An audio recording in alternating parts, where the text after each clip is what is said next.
Hello and welcome everybody to another week of the Weeb Weekly. Ladies and gentlemen, we are at our full capacity again. We are at our full strength. We're at a Super Saiyan 3, as in all three of us are here. I am Nixie Comedy. I'm joined by Jose coming out of LA, making videos with every TikToker you can find on the street. If you have over 100,000 followers, you will get into a video with Jose today. How we doing, my guy? Hey, it doesn't have to be 50K. As long as you fit the vibes, you're ready to ride. It's been a great ride. It's been a great experience. I went to Nerdvana, which I will explain later to everybody how that went, and I'll show a little bit of the haul that I got. But it's been great. I'm super excited for an amazing episode. Mizu, how have you been doing, my friend? What's going on, everybody? I know that I was absent the last pod episode, and our heart. That's because I was getting stronger. I was relaxing. He was doing his training arc and training to get more anime knowledge for all of you. And he was in the hyperbolic chamber. This is not in my final form either. Nope. No, we can go further. Listen, this is what it looks like to go beyond. So yes, ladies and gentlemen, we talked about our things that we talk about. We talked about Loki. We talked about Bad Batch last week. It was all a lot of fun. And, me and Jose, we bopped around, we talked, we had a good time, and now we got the whole team back together. So we might as well start. Means that we missed you last week on the Loki episode, but the Loki episode last week was a little bit low-key compared to what we got this week, which was insanity. Oh my goodness, this was fun this week. Do you guys think that this was the best episode we've gotten thus far, or are you holding it out for the second episode? I want to see what Misa has to say because I got some banger hot takes for this episode. Nothing but hot takes coming from you anyways. Bro, this episode, it had me and my wife in the end just flabbergasted. Yep. Honestly, I have to see more just in case before I say that this is a good episode, but this was a good ass episode. And we see the push and pull, like the connection between Loki and Sylvie, which I didn't think they would go down in that direction. But they are. So I'm like, but it's not surprising because it's Loki. Like he's the ultimate narcissist. Person. He's the ultimate narcissist. Do something like that. Yeah. But honestly, it's just like, wow. And then the ending, and then the other ending, fantastic.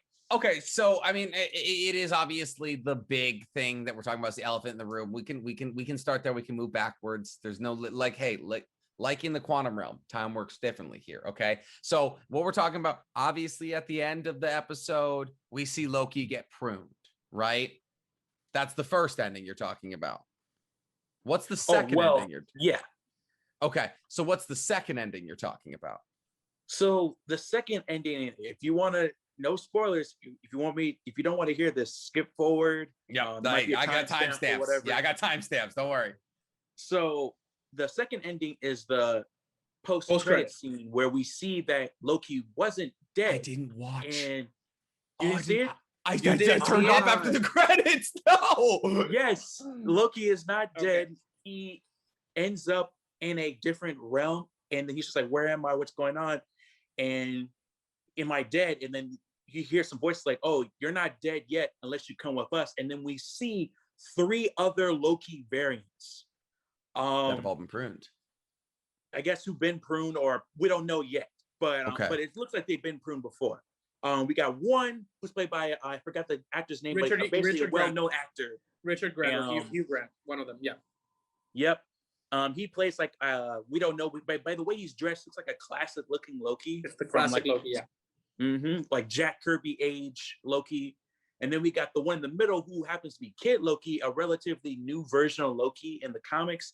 And then the one that threw me off for a second is, I'm assuming, is a black Loki, which I don't even know if there's a comic book reference for that.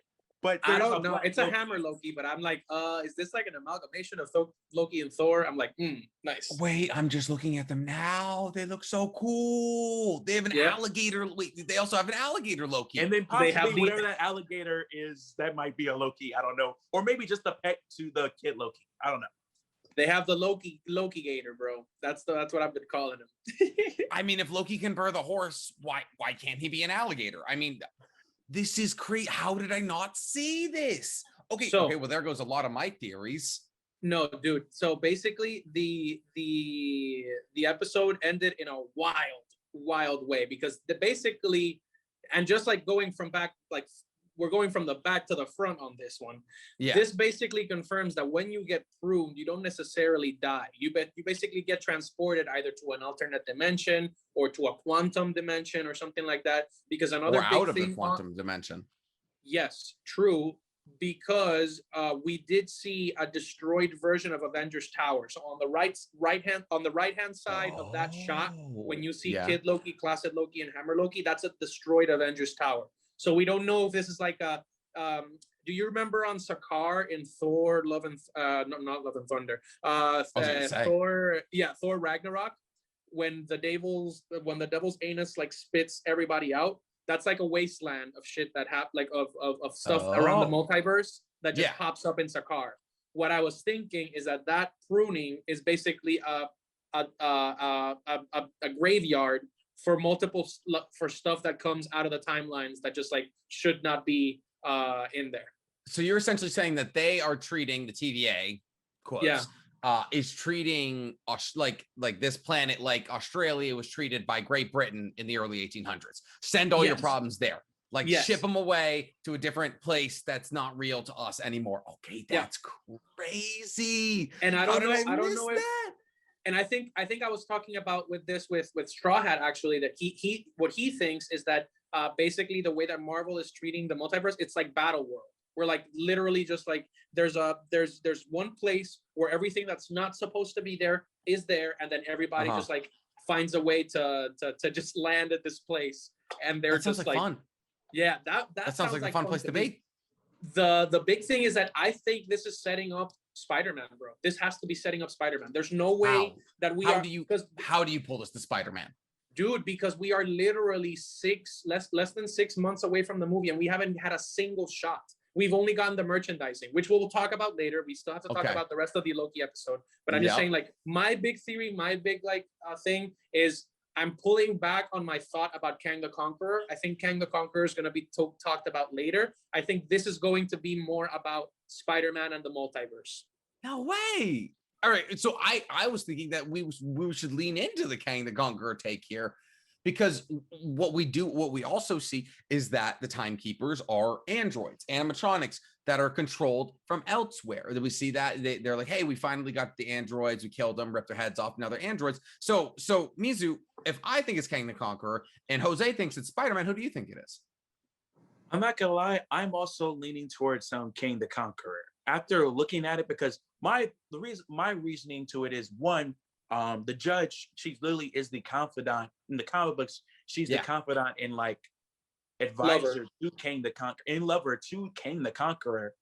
She's in this position of power, and I feel like she's just the front man to keep everything running in the TVA, while Kang the Conqueror is, conquering timelines. Because as they said in the little promo of the TVA, like there are a bunch of timelines fighting each other for dominance, and it happened to be Kang the Conqueror who was the one that dominated them and has the same time, like the main timeline, and created the TVA. Or some people believe that there's one theory that the TVA actually did exist, the timekeepers actually did existed, but Kang the Conqueror came in and like wiped them out, but then kept them around as puppets to secure his domain, rule in secret. It's a good idea.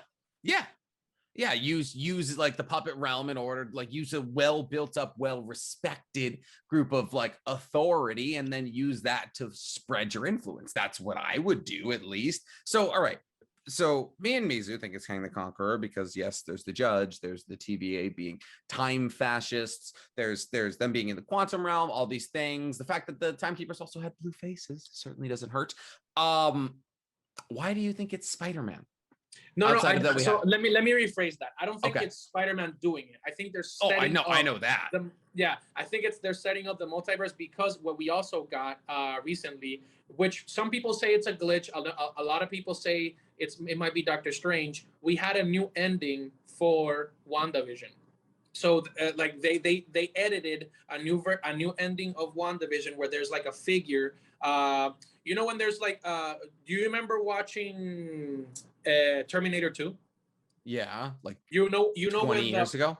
Yeah, when the T-1000 phases through shit, or the Silver Surfer, it's like kind of transparent, or something like that. Well, they basically have a figure going from one side of the screen, closing and closing and closing in on the hut that Wanda is learning from the I don't know, I forgot the name of the book of the Dead, or the book of sorcery, the Omnicron, or whatever it's called. Yeah. I forgot the name. Yeah, but basically, there appears to be a figure flying over to the hut, and what people are saying, that's either the Silver Surfer or Doctor Strange coming in to talk to Wanda and like try to, because remember, Doctor Strange is the one that's actually talking to Wanda throughout the episode. That's what like people are theorizing, that every time that Wanda hears something like in the radio or like in the TV, just being like Wanda, it's Doctor Strange trying to reach out to her. So what I've been thinking is, since the Multiverse of Madness is going to be led by Doctor Strange, and Doctor Strange is confirmed officially to be a major part of Spider-Man No Way Home, that like there has to be something related there, because the fact that we haven't gotten a single trailer, a single teaser, a single picture aside from merchandising, and Spider-Man is going to arrive in November, I think. Like I think that like Marvel wouldn't be holding out so much unless they had something big planned with one of their other properties, which would be Loki, because Black Widow is a prequel, so it doesn't really make sense. Yeah. I mean, yeah, actually, no, now that you're talking about it, here's the thing, like I was saying, there's two possibilities as to why they would be holding out. One, they're massively behind schedule. Two, like it's that, yes, that by talking about the things that are occurring in Spider-Man, you're spoiling IP that hasn't come out already. So that's actually not a terrible thing, but I think building up towards Kang the Conqueror being, because he is going to be the bad guy of the Multiverse of Madness, I think that makes a lot of sense. But I definitely think there could be a possibility where we see essentially on this dumped off planet, maybe the other Spider-Men are there or something like that. And also, what I'm just now realizing now, Owen Wilson's not dead. Yeah. That was also, since we are still talking about Loki here, that was a devastating, but also kind of awesome part of the episode, was Owen Wilson gaining his sentience, all the timekeepers or all the Minutemen coming together, coming to their senses. That was incredible. My thing is, if you guys were caught in an infinite time loop like Loki of your worst like situation, memories, would you just lean into it? Or would you every time try and explain your way out of it like Loki? Or would you just like go in, get the slap, get the kick, get out? Or would you just be like, listen, would you try and explain it like Loki? I don't know. What do you think, Mizu? Honestly, I'm not gonna lie. I probably did maybe something similar to what Loki did. More like it happens and then I'll try to explain it, but depending on how long I'm in there, at some point I'm gonna stop and be like, you know what? Like, just give it to me. Go ahead. Like, yeah, I'm done explaining it every time. I've already said sorry. Yeah, I think it's like around the 100th time I'd be like, you know what? I'm just gonna deal with the pain.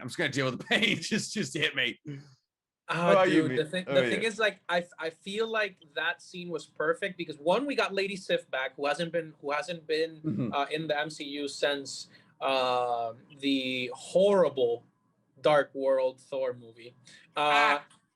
I didn't like it. Horrible relative to Marvel IP. Dude, I feel like that's the worst Marvel movie. That's the worst Marvel movie. No, it absolutely is. Yeah.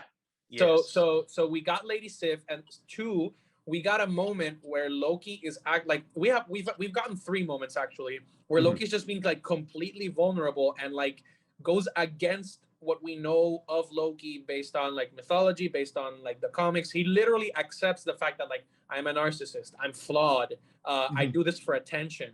Like I want to feel noticed. I want like somebody to care for me. And still Sif says that like you're always going to be alone. Yeah. And it's like, fuck. So that scene served a huge purpose. I don't know if I could like put myself out there being so vulnerable and just have like my worst memory be like, fuck you, pound me again. I'm like, no, No. Yeah, that would be devastating. And then also, I guess another thing is like we see that essentially in the beginning of the episode, they're on the planet, right?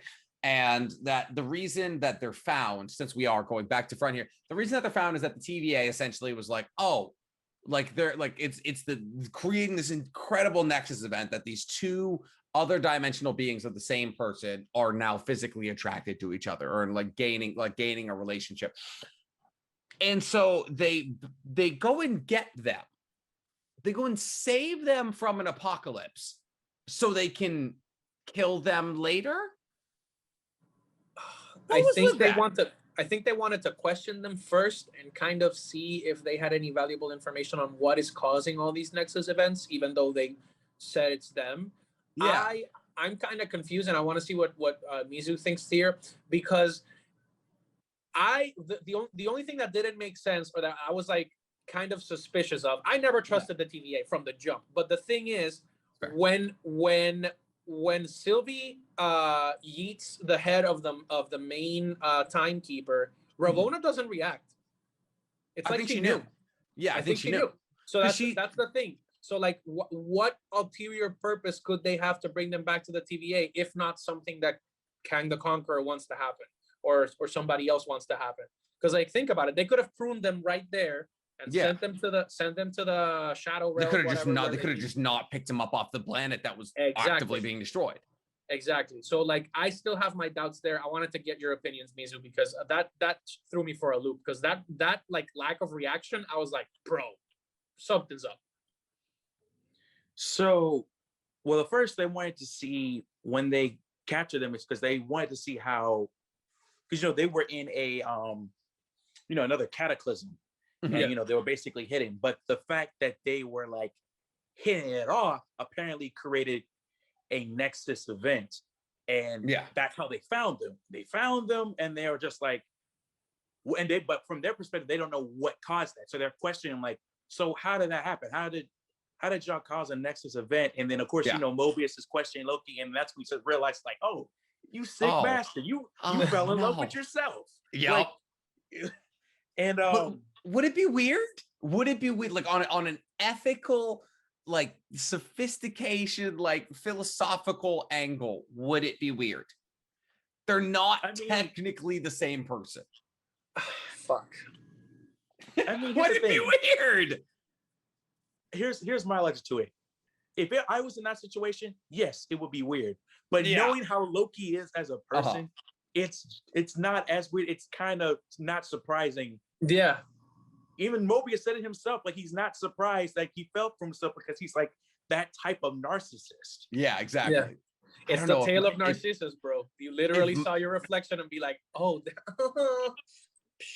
You're kind of nice. Roll, baby. Here's the thing: if my other self looked like Sylvie, though, I could make that mistake once. Oh Lord, I'm the bad guy on this podcast. No, but here's the thing. I'm the antagonist.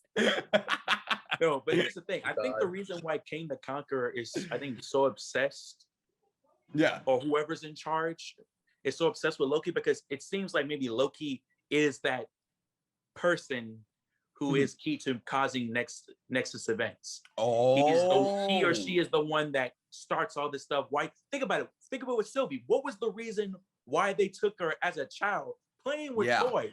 And they don't even remember. She even asked, like, what was her Nexus event? And then the freaking judge had an asshole move, was just like, you know what? I don't remember.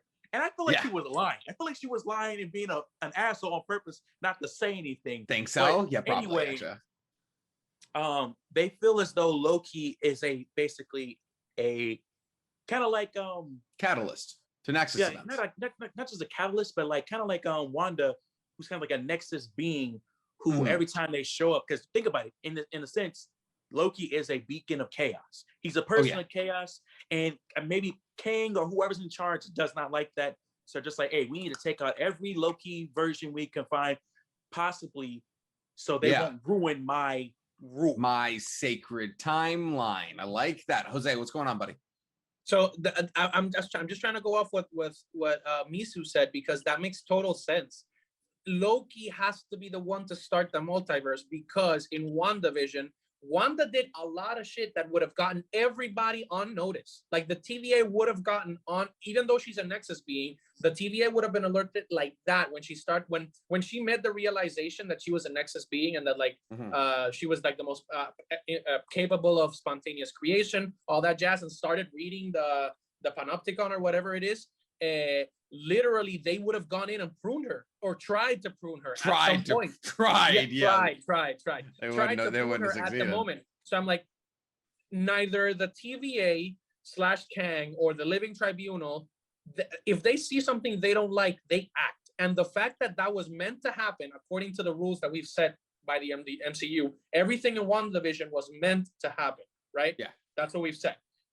So the fact that Loki is the catalyst for like huge Nexus events that have to be erased because if not, they send the entire timeline out of whack makes me think that Loki's going to be like the main catalyst for the Multiverse of Madness, and then Wanda, Doctor Strange, Spider-Man are just gonna carry it forward. Like Loki has to be something big. So that's why I'm really excited for the next 2 episodes, because even Tom Hiddleston said this is gonna change the multiverse, and I'm like, bring it.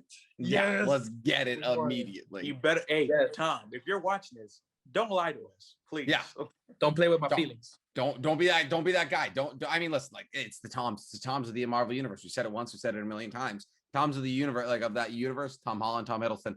Oh yeah, they're the people who are always leaking stuff. So yes, he is going to change the multiverse, and I am very, very excited for it. So the thing is, yes, we think the judge, you know, here's the thing, she's redirecting Owen the entire time.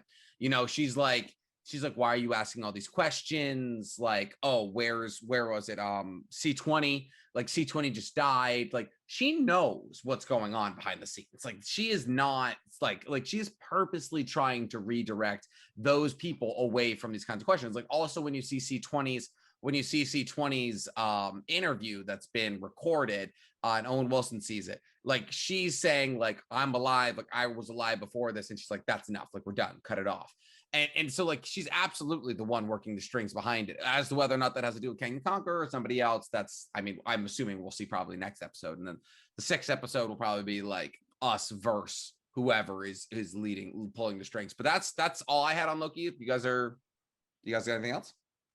I'm just super excited for the rest of it, man. I want to see it. I want to see how it all pans out. I honestly think if this goes the way that I'm thinking, where they set it up in like a massive way, this might be the best Marvel show we've gotten so far.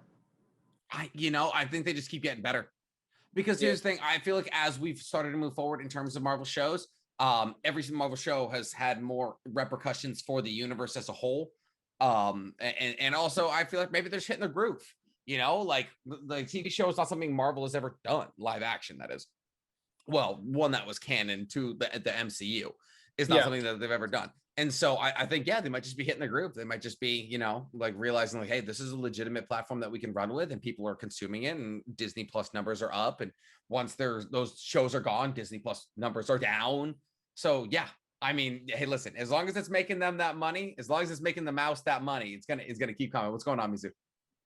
Plus, I also want to say that whoever is in charge of the TVA is freaking just toying with them. Because think about it, when Sylvie cut off the head of one of the timekeepers, the other 2, you saw them, they were laughing and clapping, and then they shut down.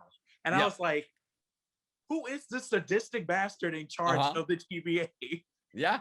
They're like, listen, like you may know the trick, but we have an entire system built in place that has already pruned dozens of timelines, like millions of timelines. Like we are building a quantum level objective that you are not going to mess with. And that is confidence. That is confidence. So I think it's got to be someone very powerful, like King the Conqueror, who knows what they're doing around a timescape. But okay, guys, we also had an episode of Bad Batch this week. And speaking of episodes, that shows that just keep getting better and better and better. This one is finally looking like it's heading somewhere, even if it's accidentally. We look like we might have a couple of fighters for the Republic, even if it was simply motivated by money. All right. Did they choose to join the Republic? No. Or the Rebels. I'm sorry. The Rebels. Sorry, not the Republic. Yeah. But even if it's just motivated by money, it seems as though our Bad Batch has chosen a side, gents. Did you like the episode? Yes, sir. I felt like this, although it wasn't like life-changing, like the one that we saw where we had like multiple cameos, like Cat Bane didn't show up again, or like we didn't see like Boba or anything like that. I feel like we got a lot of good motivational moments, right? Mm-hmm. So like we saw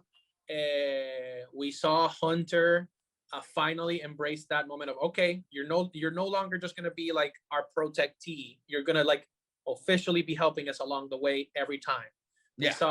We saw Omega literally pull her own weight in such a way that she's literally a baller now. And we also saw the fact that some planets are willing to fight back against the Empire without being, well, even though the Empire is not like at full strength at this point because the Death Star is not completed, they're willing to just like revolt and like there's people that are willing to put their life on the line, which we didn't see that much of in the original trilogy besides the Rebels. Like there weren't any planets that were just like, nah, you're coming here. We're not gonna, because like they just destroyed. Like the Empire when it was at full capacity, it was just like destroy until you dominate. So Mizu, what do you think about the episode? Honestly, overall, so wait, I just want to make sure we're on the same page of what episode they went to Raxus. The getting the senator, Senator Singh, the retrieval, that episode, So one thing I am happy about is that we finally found out what Omega is and why she's so important. Yep. Yeah. And basically, of course, granted, she is not a force wielder as some of us expected her to be, but it is still very significant. Yeah, absolutely. That she is basically a pure genetic makeup of Jango Fett, which you basically, if you think about it, like they said, almost like a carbon copy to Boba Fett, which basically means that Boba Fett has a sister, pretty much. Yep. So I thought that was pretty cool. I'm like, holy crap, the only other one they knew is Alpha, aka Boba. I was like, holy crap, Omega is Boba's sister, pretty much. Yeah, we talked about that last week, and we were like, wow, it's just crazy that the canon just added like a familial branch to the tree of Fett. Yes. One thing that I'm thinking is, could this work out that Omega and Boba are like in love now, just like Loki and Loki are? Yeah, because otherwise it makes sense. And that's the Nexus event right there. But there's a good question within that, is that the Mandalorian's second season is called the Book of Boba, which is going to be around him. So what if they're setting up for this character for her to show up in there? Oh, that would be lit. God. If she lives or whatever they do with her at the end of the I can't see her kicking it. Like that would be incredible. And here's the thing, that what happens like around the Mandalorian, like the Mandalore space, like that event, like post Clone War arc, pre like episode 4 is kind of like, it's not well fleshed out, like we have room in there. It's the time skip. We have room in there to cut some things up, to place with some things, add some canon. It's like if they went back between Naruto and Naruto Shippuden and we're just like, hey, listen, we're going to run with a couple of these years here. We're going to make some storylines. We're going to add some people. And hey, will they show up later on in the show? No, because they can get pruned later. But like, I think it would be awesome if you can build up. It's a cool little like, hey, listen, the Star Wars universe is all connected, because hey, we might have built this character out in Bad Batch, but here she is in the Mandalorian. Like, so now you got to go back and watch Bad Batch. And if I know Disney, they're trying to drive reasons for you to consume more of their IP. So yeah, that makes perfect sense. I would adore that. I would adore that. But here's my thing, Jose, you said they're not at full strength yet. And I actually wrote a note and I said, it was really cool. It's kind of wild how fast the Empire organized its evil. Like they got so, I was like, it was actually, they rolled it out really fast. Like, yeah, sure. Like they don't have the Death Star built yet. And do they ever technically get it fully built? Yeah. As an area of contention, but like they have full occupation. They got tanks on streets. They got droids there. They got commanders like arguing, like commanding senators, like all of these things. I was like, it's actually kind of cool because way earlier we saw the droids getting repurposed essentially to make metal and guns for the Empire. And I was like, it's kind of really awesome getting to see this building period and seeing how fast it was just like, and it's all changed now. Yeah. And I agree. Like it does show like the amount of power that they had, because obviously like Palpatine, Shiv had control over the Galactic Federation. So like he knew the amount of resources that he had at his disposal. But I'm just what I'm talking about is more of like, so nobody can deny that by the time that Rogue One happens, right? The Empire has like complete foothold on the galaxy. Like if you rebel, he sends Vader and you die. Like you have they had Star Destroyers that had the capability to like blow up a city, blow up that stuff. At this point, they had a lot of resources and a lot of stuff that was used during the Clone Wars. So like they have a lot of walkers, they have a lot of obviously their soldiers, whatever remaining clones are in the system, because Moff Tarkin just said stop the program. But like what I meant was like I think it's really cool to see the Empire trying to get the foothold on the galaxy and people like saying no, even if it means like it's a suicide mission or something like that. Yeah. In the bro, even in Rogue One, like the fact that they got people to like actually attack and try to get the plans for the Death Star was like really like, it was the first time that we had seen it like in live action, or like in a true fashion of like going up against the Empire. So yeah, I just thought it was pretty cool. The big thing that I was thinking, at least for this episode, is so initially, I know we had talked about maybe one of the Bad Batch people, Bad Batch squad, Clone Squad 99 dying. Yeah. So we haven't seen Crosshairs for a while. So I wanted to see which one. I don't know, bro. Yeah, so, I think it was like, 2 episodes. Mizu and you, which one do you think is gonna kick the can? Are all of them gonna kick the can, try and like be like Rogue One style? What do you guys think is gonna happen? Mizu, I'll let you go first here, bud, because I got some thoughts. So what episode is this right now? 12? This is episode 10. We have 16, I believe. 16 or 18. Okay. Last time we saw Crosshair was 8. Yeah. Okay, so we got 6 more episodes left. So I mean, there's still wiggle room for some stuff to happen, maybe. Oh, for sure. Yeah. So, and again, the reason I just like this, because you know, Jose, like when you watch the actual like Clone Wars show, like it can go any direction in a way. Like people can straight up die like in front of you without even thinking it was gonna happen. Yeah. So, but I don't know. Like I definitely do think that maybe Crosshairs will die in a way. But as in the main team so far, and we only got 6 episodes left, it might have to happen like maybe like the near end, because I kind of now my ideas of them dying is kind of going down a little bit now. Yeah, same. I'm now starting to think they all might make it. Like it's like you had an opportunity to kill them when Wrecker lost his mind, you know, and his inhibitor chip was going off. I was like, that's your opportunity to kill Wrecker right there. And now that you've gone backwards and not done it, makes it feel like it's never gonna happen. I think you might get a touching moment where Hunter like gives his life to save Omega. I feel like we haven't fleshed out Tech or Echo enough to like make their death worth anything. I feel like Wrecker and Hunter are the only 2 where like a death would legitimately mean something, you know? So that's where I'm at least. I just like, if it was like, oh, like Tech gave his life for us, I'd be like, you know, cool. Like Tech's a great guy, but like, it's not the end of the world. Echo's a great guy, but it's not the end of the world. Like Wrecker is obviously best friends with Omega, and Hunter is like a follower to Omega. Like those are the 2 that if you lost, that would be the big one. So I think if you're going for payoff, those are the 2 that you get. So like, does Hunter give his life so Omega can spend the rest of her life with her best friend, or does Wrecker give his life so that Omega can spend the rest of her life with her father figure? That's what I can say. What I was thinking, like while you were saying that, is like, what if they set it up towards like one sacrifice is made, and they are the ones that have to train Omega. So for example, Boba being trained by Cat Bane, which hasn't happened yet, and then Omega being trained by like the elite squadron of like stormtroopers. So it's like like yin and yang, basically. That's kind of cool. That could play for some really cool stuff. Because basically that would mean that like Boba got trained in the ways of like mercenaries and stuff like that, but then Omega would have had real official imperial combat soldier start training. Like, and it's not like the Mandalorians, which like the Mandalorians have like a mix of both.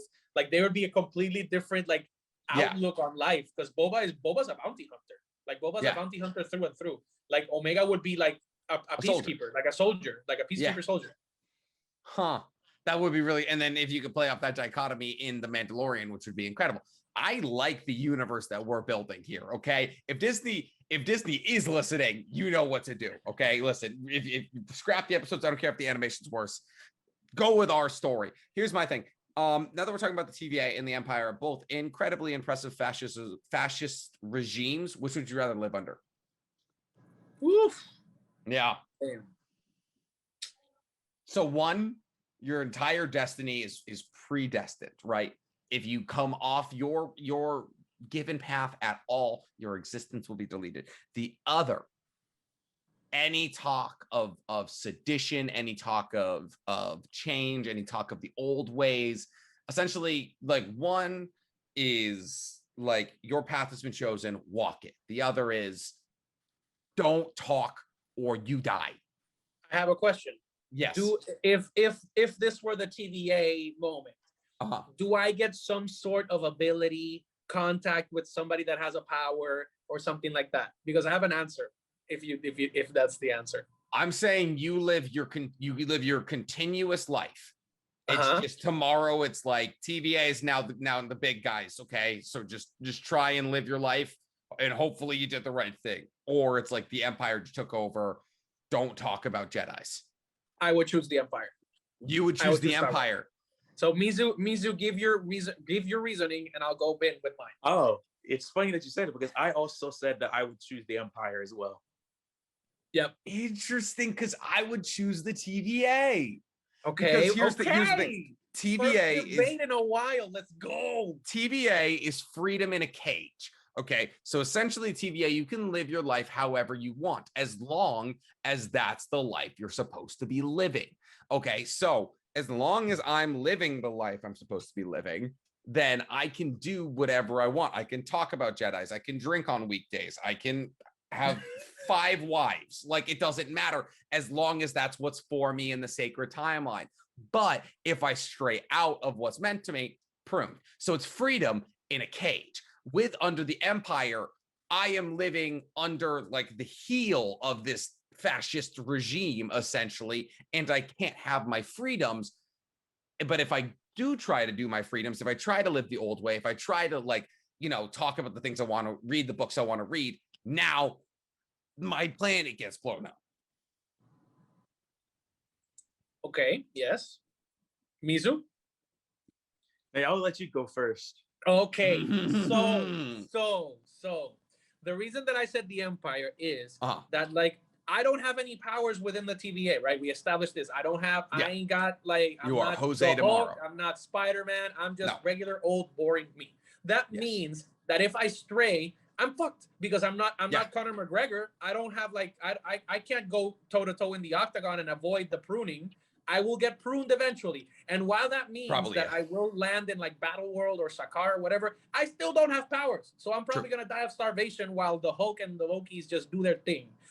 In the Star Wars universe, I can still be of value to the Rebel Alliance, and I can still influence the decisions, because as long as I can survive to the point that Luke Skywalker gets his shit together, I could live. Until Loki gets his shit together. Like, come on. Yes, but Loki's not gonna care about extra number 3. Puerto Rican extra number 3. Like, he's gonna care about the diversity higher the squad and the Avengers. I'm literally on stage B while he's in stage A, just like you know, influencing the multiverse. So I'd rather wait for Luke to save me, and maybe even help him through like the smuggling, or like helping him retrieve like stuff, or helping like Han Solo with like transporting Chewbacca. I don't give a fuck. Like, the point is that I will not die through a pruning and then have to like go through the battle world that is the prune realm and still be screwed. I'd still be screwed. What if it's the gulag?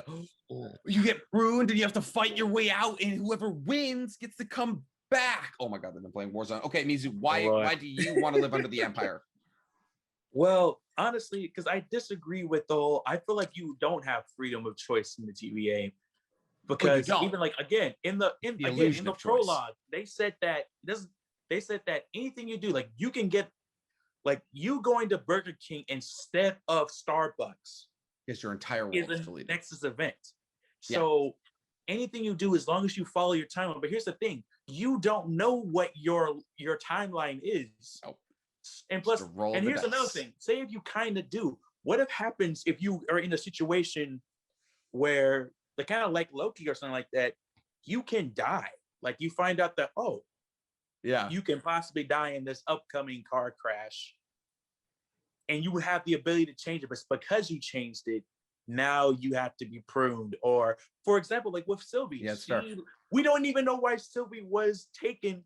All we see is this little girl playing with toys. Yeah. All of a sudden, she was taken away, and I don't like that.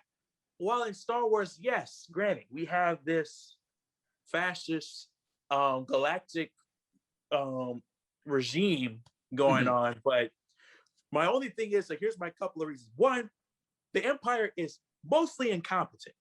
Oh yeah, they are. You can get away from stormtroopers. Like, half the time, like not just even stormtroopers, like half the Empire is incompetent. It depends on you if you get like a heavy hitter. Like if you got Thrawn, you might as well just listen. That's it, because you're not going to get out of that. So, but depending on what's going on, like you're getting Jerry 330 to get out of that. Dude, they're clone troopers from Wish. That's exactly what you're getting. Yeah. I mean, well, so here's the thing. Do you think you have a better chance getting away from clone troopers or Minutemen? I don't know. Mizu, let me know. That really depends, because part of me wants to say the Minutemen because the simple fact that surprisingly they don't have guns. Yeah, they don't have any type of variation of a gun at all. So, I mean, you could outrun them, possibly. But then again, they just leave a grenade. I'm not too worried about guns because stormtroopers are known for not knowing their aim. They are terrible at aiming. You can probably make it to your driveway before a stormtrooper actually hits you. Yeah, exactly. But so I mean, either way, you're dealing. Well, go ahead. I think. Yeah, no, I was gonna say that what Mizu makes sense. Like what Mizu said makes sense. They're super incompetent. Like in some instances, they're super incompetent. So like that's totally true. Like you could outsmart them at any corner. The thing is that like, on top of that is especially if you play the role of someone insignificant, you can get out of that. You can get out get out of their line of sight. Yeah. But if you become like not even just like in terms of a rebel, if you are a person who causes commotion like Saw Gerrera, Ahsoka, Luke, and stuff like that, then of course they're gonna be on your radar. But if you just look like you're keeping your nose clean and act like a nobody, you can get out of there. You're just a melon vendor on some outer planet. Yeah, you're exactly. I'm just the Empire. Some moon rice. Yeah, just leave me alone, please. And I guess so obviously, like you got to be the one variant. That's the problem. Is living under the TVA. It's kind of a roll of the dice. You're like, am I the one variant of Nick who gets to live the life? Who knows? And then I guess you'd be like, a good point too. Like, how do you know if you're the right Nick? How do you know if you're the right person? What if you are you're just a offshoot of the prime Nick? Yeah, it's a possibility. It's definitely a possibility. Well, that's the thing. It's like one day if you're like feeling like quirky, I guess the way to do it is you're like, I'm gonna go to Burger King, and then halfway to Burger King you feel quirky and you're like, I'm gonna go to McDonald's, and if nobody shows up, that's it, baby. You're the prime Nick. All right, you're in the driver's seat. You're doing the decisions. Everybody else is getting pruned. That would be incredible feeling. What else? One last scenario that I wanted to cover, since we're covering the TVA and all that stuff. Would you like to know if you are the Nick that like is supposed to like make it through and like be the successful one, or like would you just let the roll of the dice happen? Would you let life play the cards that it's going to play anyway, or would you like to know which version of Nick or Mizu or me is the one that's like the Nexus person? Shit, that's a good question. Because here's the thing. Either way, I am concerned every decision I make is going to lead to my pruning. So there's one good situation in that. It's like I find out and it's like, hey, you're the Prime, baby, do whatever you want. You're like, let's go. I'm the guy. But you find out you're not the guy. That means at some point in your life, you are going to make a mistake.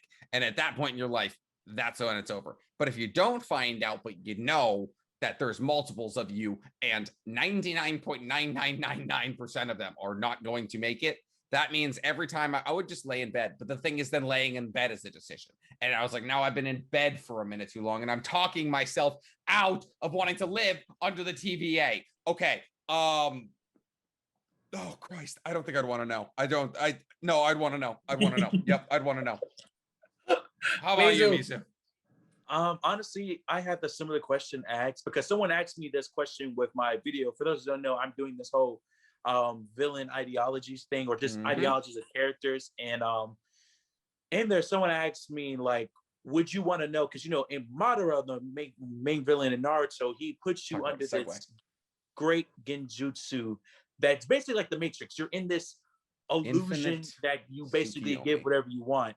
And some people in my comments just like, but is that so bad? Like, would you accept an illusion that you know is fake, but would you accept it? And to go with this question, I'm a person who needs knowledge. I need to know. I need to kind of like Odin in the mythology. Like, I need to know. I need to know the information. And to me, I cannot live without knowing something. So I hate being in the blind. I hate being in the dark. I'd rather you tell me straight up that you don't like me than finding out that, oh, later on, like something like that. Like, yeah, so for sure. I purposely would want to know if I am the right Mizu. And I am the right Mizu. And if I am, cool. If I'm not, I mean, of course, I'll be like, kind of like Nick. I'll be like, wondering like, what would be my next event? Is it me going to Applebee's? Is it me not going to work because it will lead to me going into a car crash or something like that? Or I just want to go to Applebee's and then just get ruined, and you're like, God, I should go to Outback. Honestly, if you decide to go to Applebee's, you should get ruined. That's fair. No, what if you just showed up? They go, okay, on table for two, and they show like, yep, you were supposed to go to Outback Steakhouse. Yeah. You dumbass. You have corporate interests. Yes. Really? Okay. Mobius sitting in this chair, like, really? Applebee's? What do you really? What do you want? A hot dog? What are you doing? What are you doing? Yeah. No. So okay. So this actually is an incredible segue because, yes, Mizu's been doing an incredible series on the ideology of antagonists, guys. If you haven't looked into it, look into it. It's awesome. So I am one of the people that actually is contrary to Mizu's ideological stance on Madara's Infinite Tsukiyomi. And Jose, to catch you up to speed, because I'd love to hear your takes on this as well.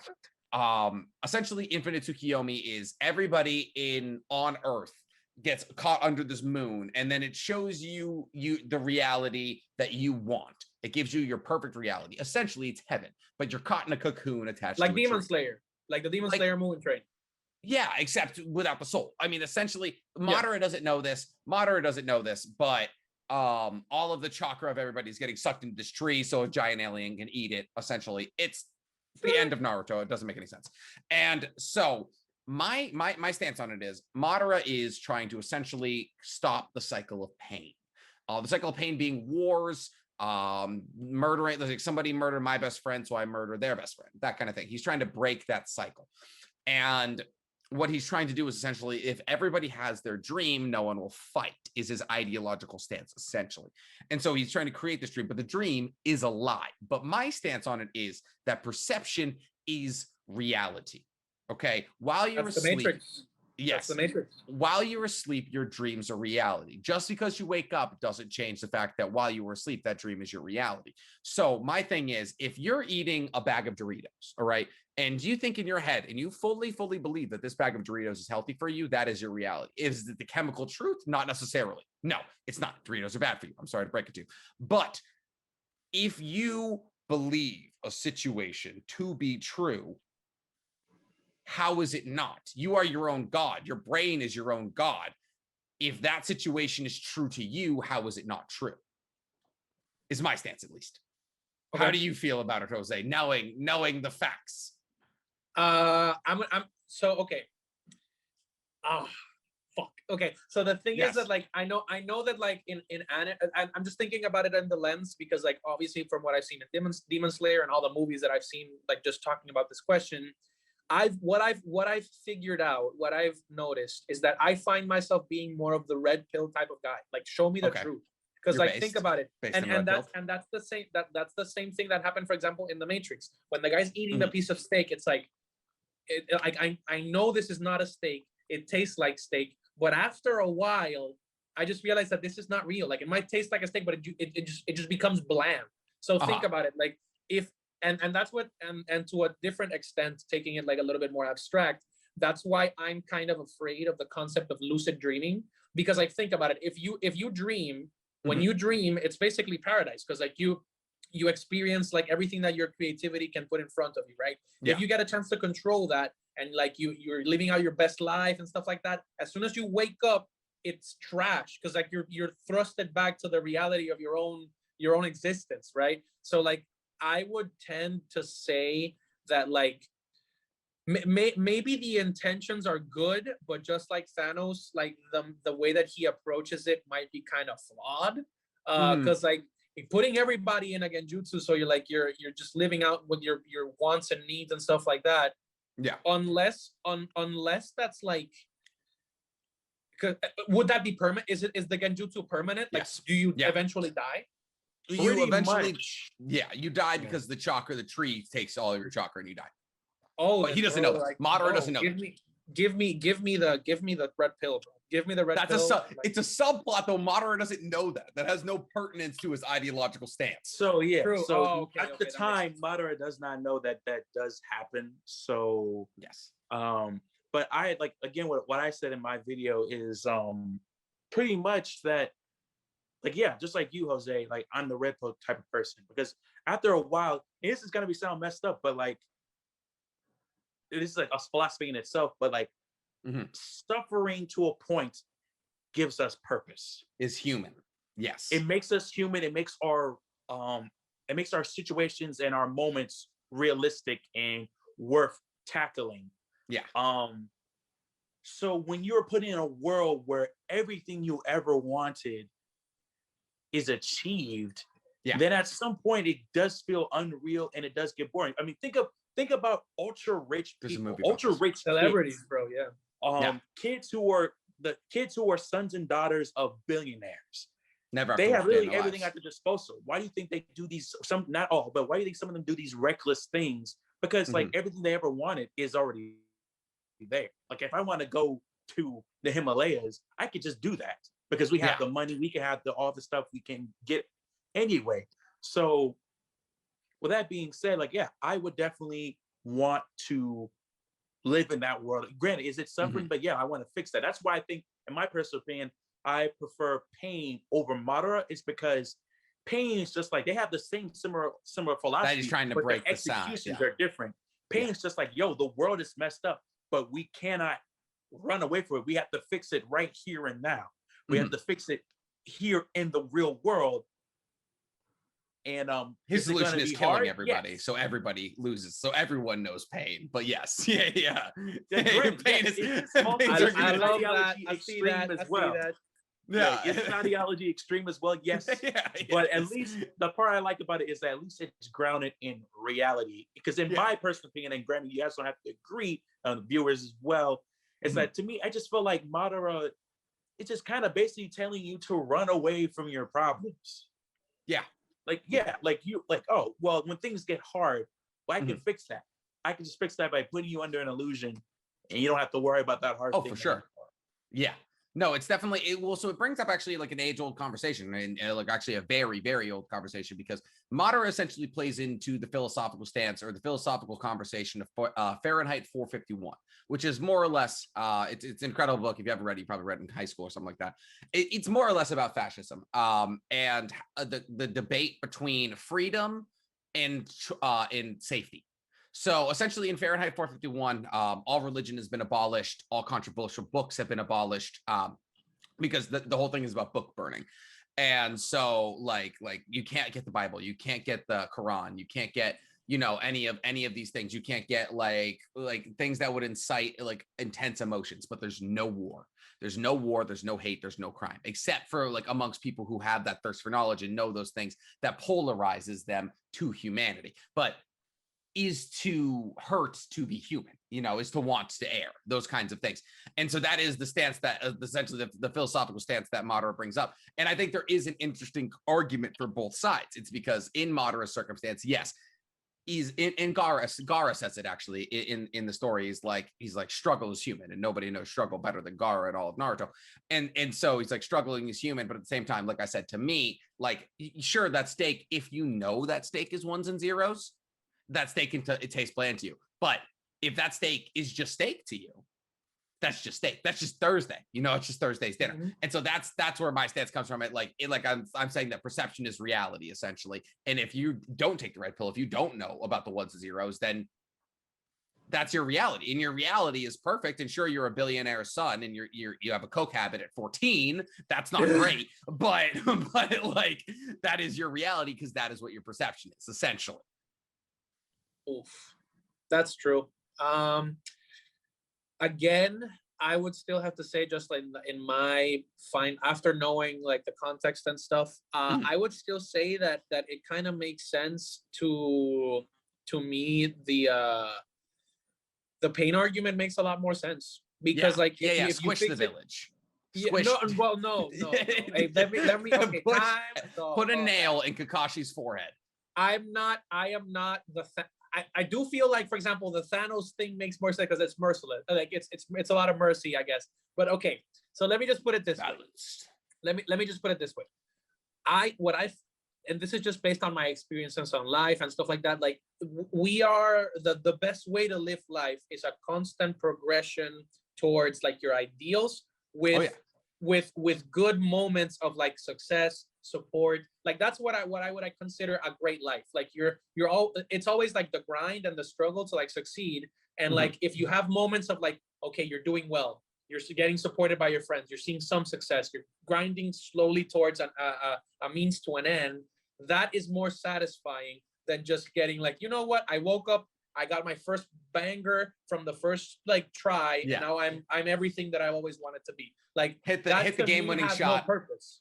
Yeah, that to me has no purpose. So like, I mean, I would say, but what you're saying also makes sense, and Nick, in the sense that like that's why some people say that like the people that say that money doesn't matter or money doesn't buy happiness are blinded by their perception. You feel me? Oh, absolutely, yeah. So I do see both sides of the argument, but to me, I would rather struggle but still feel like I'm working towards something great than just not struggle and just get whatever the fuck I want. So don't get me wrong.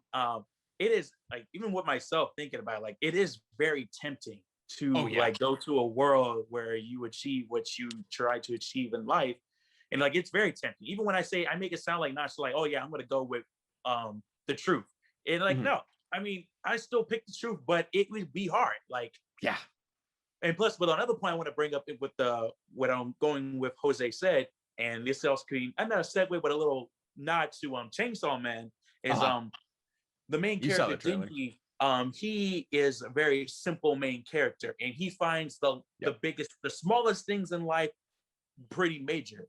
Like there's a whole part where he never seen a movie, and him and other characters go see a series of bad movies, like just terrible movies. And of course, Din's just like, oh, these movies suck. But then when he finally sees a good movie, he is awe-inspired. He even cried because it's basically like, like how Jose was saying, like the progression to at least something great. Or kind of like how in like Dark Souls, it's a hard ass game. Yeah. But when you achieve something in that game, it's major. Oh, like the fact that you reference Dark Souls makes me want to be on your side. It makes me want to be on your side a lot because I know exactly what you're talking about. Like, especially, I'm coming around on it. I'm gonna change my stance, just because when you said that and based on video games, I still have not been able to beat the final Valkyrie in God of War in like the God of War live difficulty. So that's not a mountain that I'll be able to climb. So give me Madara, give me the Genjutsu, give me the dream. I had to drop. I want it. I had to drop what is it? Dark Souls made that ninja game and I just can't beat it. I can't beat it. Sekiro. I would take time away from it and then I would lose all my ability and I was like, I can't. And now it's gotten to the point where I have to go back and like I have to like replay the game. I have to start from the jump because I am halfway through the game and I'm not good enough to be halfway through the game anymore. so it's just gotten to this point of no return. So yes, okay. No, that's interesting. I'm happy we talked about it. Okay. Guys, we have a little bit of a listen. I actually got a question about this the other day. I got a question. It was, hey, I loved when Mizu gave manga recommendations. What happened? And I was like, hey, you can only be reading so many mangas simultaneously. But this week, ladies and gentlemen, we have the return of a fan favorite section, Manga with Mizu. What do you got for us this week? Yes, sir. So I know y'all been wondering about that for a while. I'm sorry, but like again, I've just been interested in the manga so much. Reading. Yep. And plus on top of that, like I can't read everything all the time. Yep. And on top of that, got two eyes. Some manga just don't catch my eye sometimes. Yeah. Until now.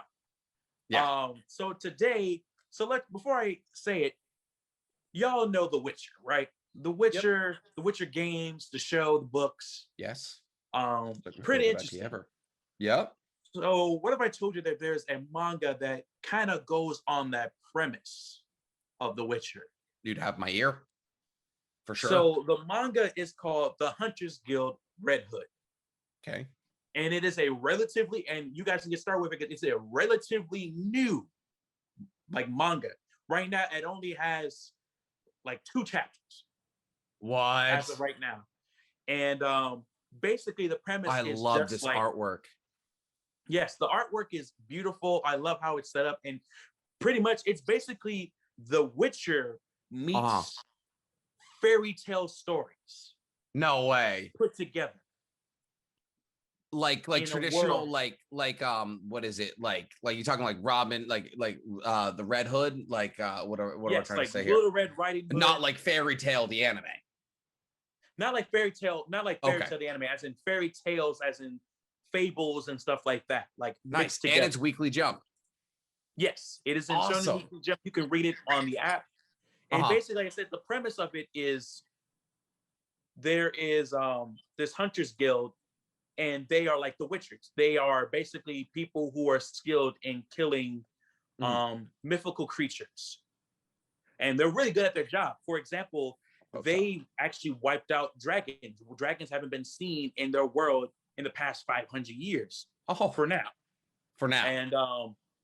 And their whole job is to wipe out all these terrible mythical creatures in the world. And we meet our main protagonist his name is Velo. I might be pronouncing it wrong. And he is a young shonen, standard MC. He's a young boy. We find out that his family was killed by a werewolf. Oh, he's got the same story. He's got the same origin story as Cruella. His parents got killed.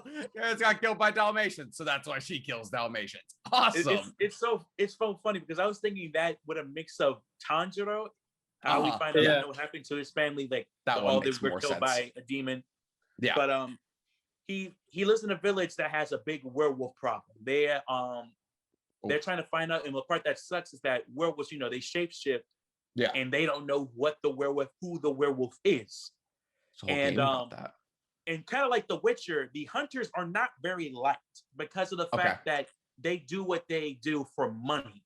And the village that the boy is in is poor. They call it a hamlet. Yeah. Their hamlet is very poor, and they cannot afford a hunter. But the mayor's just like, fear not, guys. I can figure that out for you. I sold my house and my animals, my farm, so we can afford a hunter. Because the mayor is not only is he like the leader of the group, he's like the last person in the village to fight a werewolf to the best of his ability. But he can't do it for so long because he's a big, large, stereotypical old man. Yeah, he's not a hunter. and he's not a hunter. He's not he has Geralt. no experience being a hunter and stuff like that. So they finally hire a hunter, and she shows up, and it's this little Red Riding Hood looking woman who happens to be a hunter. And of course, the boy Velo is like, we don't need her because he has dreams of being a hunter, because he wants to protect his village from threats like this, and avenge his family for what happened to them. And then we fight. We meet the Red Hood lady, and of course, just kind of like The Witcher, like they're strong, stoic. Like, hey, I'm here for the money. Yeah, I'm not here to do that. Like, I'm just not here to be money. your friend. I'll take care of your problems and stuff like that. And overall, like I said, it gives me those vibes, and the storytelling. Awesome. It also has a mix of like murder mystery to it, because the setup and delivery, and mind you, going off how it's been told right now, they're doing a kind of a spin on the mythical creatures that we know from history, werewolves, stuff like that. Because when you see the werewolf, it is not your standard werewolf. Holy crap! I was sitting here like, oh, okay, maybe see what this werewolf is gonna look like. It is not your standard werewolf. I was thrown away on what this werewolf looked like. It freaked. I'm not gonna lie, it freaked me out a little bit. Like, really? That's awesome. Looking.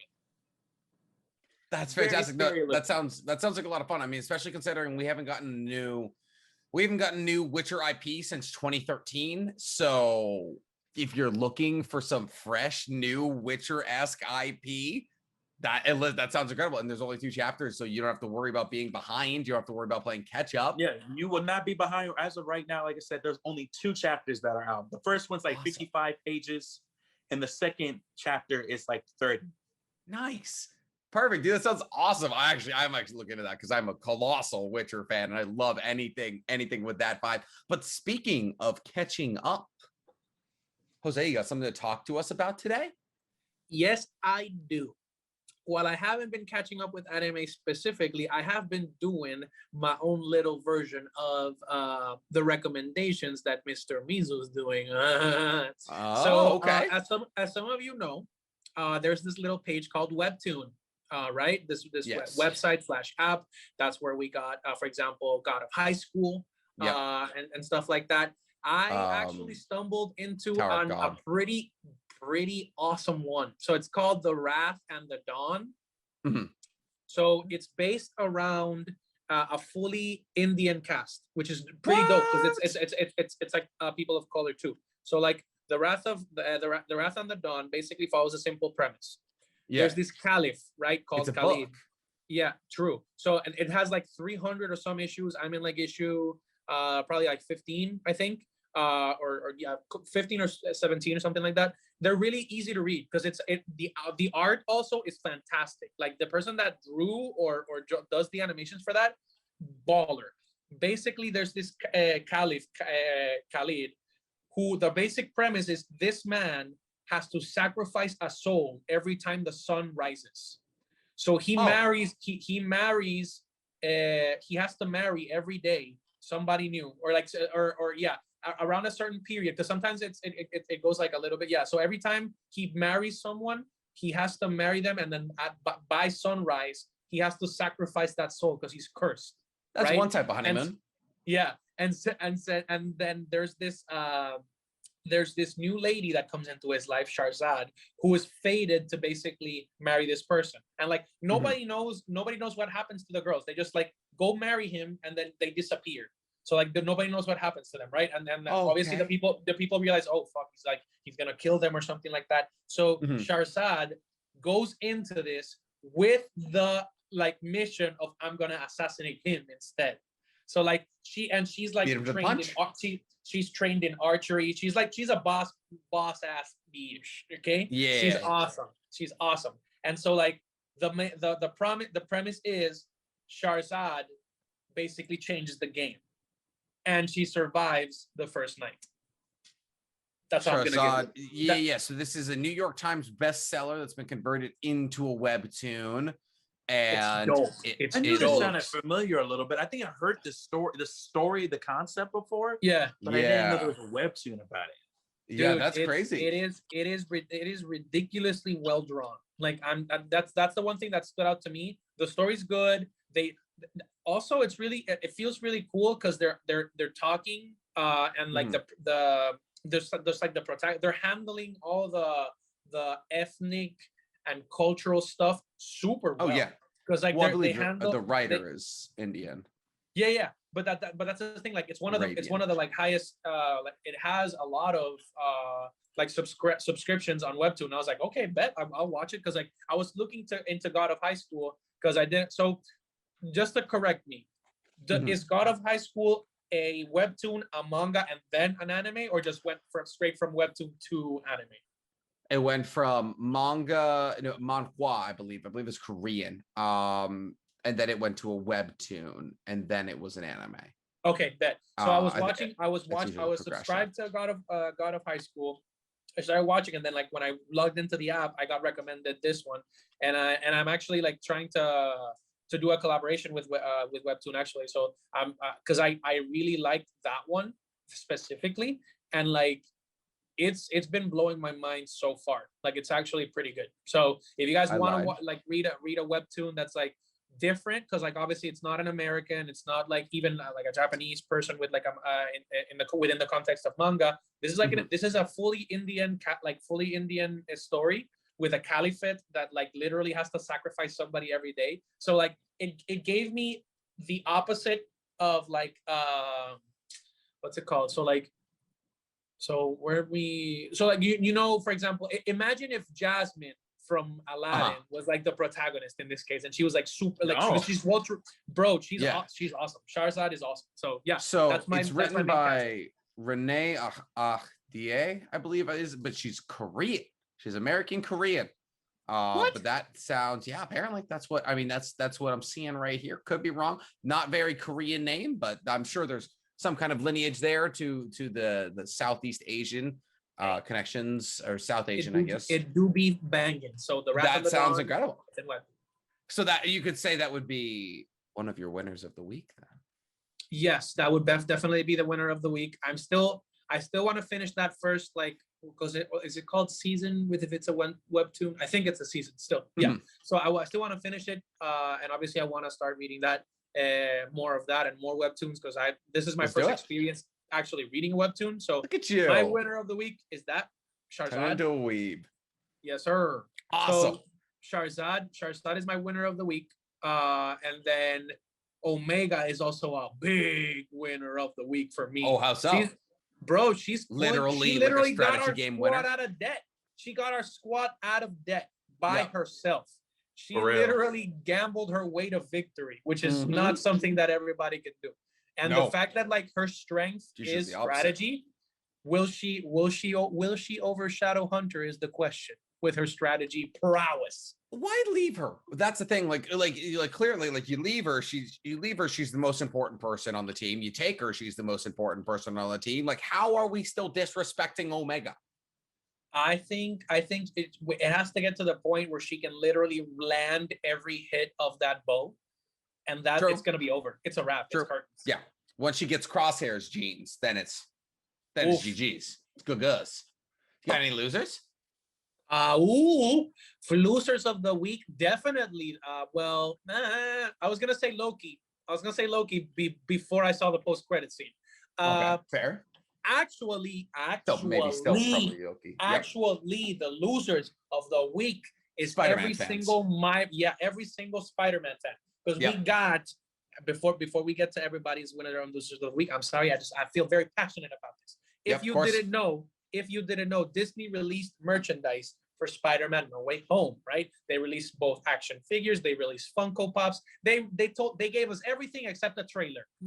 So what Disney's doing is obviously hyping up the movie. In those very beautiful action figures and Funkos, we get a lot of nuggets of information. Nuggets for you. So apparently there's going to be 3 suits in the movie. Yep. 3 suits in the movie. There's gonna be the regular one with the spider wings, right? Or the whatever it's called that lets him fly.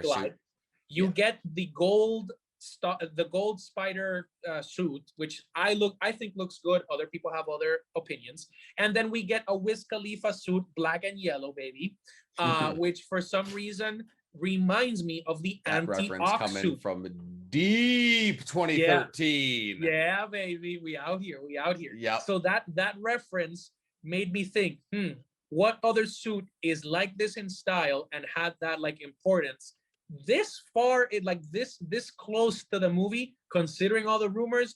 And the first thing that popped into my brain, bro, this looks like the anti-ox suit that you use in the Spider-Man PS4 game to fight Dr. Octopus. And Alfred Molina is already confirmed by Kevin Feige to be playing Dr. Octopus. Like, this has to happen. Where the fuck is Tobey Maguire and Andrew Garfield? So your theory is that Doc Ock, you were going to fight Doc Ock, but we knew that already, right? Well, we already knew Doc Ock was going to be in the movie. We didn't know. We didn't know if it was like confirmed. We knew Alfred Molina was coming, right? The Jamie Foxx is confirmed as Electro, and they're talking to William Dafoe to play. I don't know if they're gonna reprise his role as Green Goblin, but like, because he in an interview he also said, I can't talk about it. So I'm like, come on, confirm it. They're all NDA'd out, my guy. They can't. They'll get sued. Bro, if I had Madara's Genjutsu, I would put everybody on so they just confirm it already. Confirm it. Yeah, that's fair. All right, Mizu, what are you saying? If that is true, I really hope they do put Willem Dafoe. Because I really loved his very version of the Green He was Goblin. Great. Awesome. He was really, really good in it. All right, cool. So your losers are you, right? Yeah, I'm the loser. Spider-Man but everybody fans? else is the winner, I guess. Okay, all right, cool. All right, I got a couple, Mizu, if you don't mind if I'm going. I got a lot to talk about this week. There was a lot in anime news this week. So my winner of the week is To Your Eternity. I lied earlier when I said that 86 put out the best episode of the year in anime. It's To Your Eternities. This week's episode was a masterpiece. It was a legitimate masterpiece. The show has been okay. For a long time. This episode that came out this week pushed it to very good show. I have been so pleased with this season's anime. This entire 2021, 2022, like winter 2020 and spring 2021 have been like the best back-to-back anime seasons I can remember in a very long time. There's been like 8 banger seasons of anime in the past 7 months. It's been incredible. So To Your Eternity is my number 1. Number 2 is Takemichi from Tokyo Revengers, because he is finally growing a pair. All right, my man has lost his girlfriend for 12 episodes in a row now. Now he had to watch her explode into a ball of flames. But you know what? Now he's gonna go back and he's gonna lead the gang. He has been the worst. I have been outspoken about Takemichi being the worst part of Tokyo Revengers, but he's changing that. He's making big boy moves, and I'm stoked for him. And then my last one also has to do with anime. I Got Reincarnated as a Slime is coming back Thursday. Oh, I'm so excited. Part 2 of season 2 is coming out Thursday. If you love Slimy Isekai as much as I love Slimy Isekai, we're getting part 2. We're going to see Rimuru scaling up again. He just killed 20,000 people to bring back a big-tittied ogre, and it's only going to get crazier. Oh, I'm so excited. And then let's get to our losers. Let's calm down. My loser is Gugu and me, once again, for forgetting that To Your Eternity is the saddest show I've ever watched in the history of anime. Every time I get comfortable, they remind me that I should never get comfortable, and they make me cry. And I cried in work. I cried at work this Friday because I was like, oh, new episode To Your Eternity. I got a little bit of time. I'll watch this. There I'm just sitting at my desk bawling, and everyone's like, that's unacceptable behavior for work. You're right. I'm quitting in a month, though. I don't care. Okay, yeah, burn it down. Full-time Twitch streamer, NC Hammer 23, come mid-August. Thank you. Then, lastly, second loser, MHA fans. We didn't get a manga chapter or an episode this week. Work with us here, MHA. Work with us. But we're building towards what is going to be, at least Mizu and me have talked about this, going to be one of the crazier arcs in MHA's history. So you know what? If we need a week to breathe, I'll take a week to breathe. If you need a week to draw it, animators, take your time. And lastly, me, once again, because 86 is done until October. And we got a filler episode for episode 12, which was the biggest punch in the gut. They got one of those recap filler episodes. You guys ever had one of those where it's just like one of the episodes, but they just talk over all the events of the previous season? wanted to punch a hole in a wall. And now it's gone till October. And it's my favorite anime in many years, except for JJK. So yes, loser is like me 3 times over. Winner is anyone who likes anime. Mizu, what do you got? I just want to make sure. Have you guys talked about Chainsaw Man in the last episode? We talked about the trailer. Yes. So, but I want to hear your takes because you also read the manga. So I want to hear what you took from it. Well, I was gonna say that the winner is, I mean, Chainsaw Man fans. If that trailer looks like so a movie. Good. It looks so it's beautiful. It was better than I expected it to be. We still have to watch the anime itself, but like from that trailer, they came so hard. That is amazing. Yeah. But it looks gory. It looks well animated. It looks like it's going to be fake. It's faithful to the manga art style. It's great. I'm so stoked. You should be stoked if you're a Chainsaw fan. But my real question is that let's see who stick around when it actually starts going off. Because if you read it, it ain't for the faint of heart. No, it's very gory. Yeah, it's borderline gore anime. Not even just gory. Just also the mental crap that involves that anime. It's just like, wow. Yeah. It's blood sea level. Yeah, it is. Better yet, you have to buckle up. It's like JJK, but without the funny. Like there are some funny moments, but like less funny. No, he's absolutely JJK. right. Yeah. There's no Nobara Yuji relationship that doesn't exist. Nah. It's just like punch in the gut after punch in the gut. It's like in a horror movie when there's like one of them dies in a funny way, and you're like, haha, this isn't reality. Except you don't get that. You don't get that. But again, it's a mixture. Like think about it, like JJK mixed with Attack on Titan, based as in like nobody's safe, so don't get too attached. No, yeah. George R.R. Martin with chainsaws, basically. I mean, but yeah, that's just it's insane. But yeah, I'll say Chainsaw Man fans with the anime, just anime fans in general, not even just the anime, because we found out that the creator of Chainsaw Man said that he or she is working on a part 2 of Chainsaw Man manga wise. So that's basically, awesome. Chainsaw Man is not done. Got to keep that bag going. And I'm so happy because the ending of it is like bittersweet. It's good. And like it was, but you can build off it. Part 2 to Chainsaw Man. We're basically getting a Chainsaw Man Shippuden going on here. Time skip. So you got more chainsaws after. My second winner will have to be again us Black Panther fans. We're getting more information about Wakanda Forever. It is looking more and more that Wakanda is going to scrap against Atlantis because they've been having this feud for 100,000 of years. Yeah, and they're both known for being secretive advanced civilizations, and I guess they're just gonna go at it. Yep. It's looking more and more that the actor, I guess, who's been on Narcos is going to be Namor, the Submariner, the precursor to Aquaman. Yeah, he actually debuted 2 years before Aquaman. So don't on DC. Don't on DC. I want to look. Has there been any like releases in terms of? So they just said they are doing production right now, and it'll come out 2023. 2023. Yep. Wow. Good for them. And I think honestly that's it for my winners. My loser. I like how he looks like this. Tenoch Huerta. That's the guy who's going to be doing it, right? Yes. That is the person who is said to possibly be Namor, and he's got the right look for it. That there's going to be another bad guy involved in it too. Like there's going to be him, and then there's going to be another Atlantean, because apparently I forgot his name, but think of him as kind of like Ocean Master. Okay, so yeah. Aquaman, Namor Aquaman, and then you got this, I forgot his name.